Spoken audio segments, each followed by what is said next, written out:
দর্শক, যশোর থেকে খুলনা যাচ্ছে এনসিপির পদযাত্রা। সেখানে আছেন আমাদের সহকর্মী আশরাফুল ইসলাম নূর।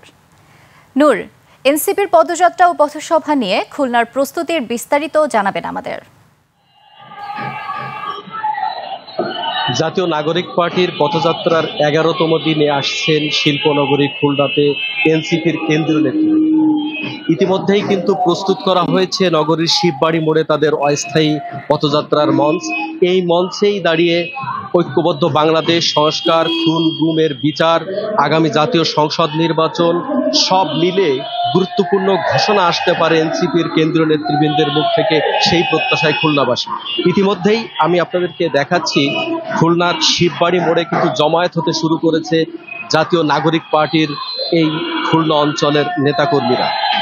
আমরা যেটা শুনছিলাম রিপোর্টে যে যশোর থেকে ইতিমধ্যেই এনসিপির কেন্দ্রীয় নেতৃবৃন্দ খুলনার উদ্দেশ্যে রওনা দিয়েছেন। বৈরী আবহাওয়ার কারণেই কিন্তু একটু ধীরে খুলনাতে কর্মসূচি শুরু হচ্ছে, কিন্তু আমরা দেখাতে পারছি যে এনসিপির তৃণমূল পর্যায়ের নেতাকর্মীরা কিন্তু খুলনার শিববাড়ি চত্বরে এই মুহূর্তে হাজির হয়েছে।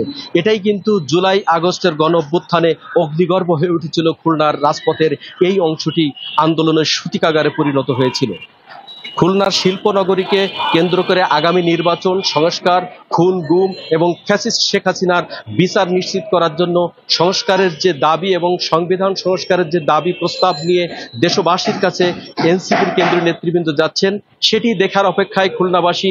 কেন্দ্রীয় নেতৃবৃন্দ খুলনাবাসীর জন্য কি বার্তা নিয়ে আসছেন? নির্ঝরা, খুলনাবাসী এনসিপির কেন্দ্রীয় নেতৃবৃন্দকে বরণ করার অপেক্ষায় খুলনাবাসী। এই ছিল আমার কাছে সর্বশেষ। নির্ঝরা। নূর, অসংখ্য ধন্যবাদ আপনাকে।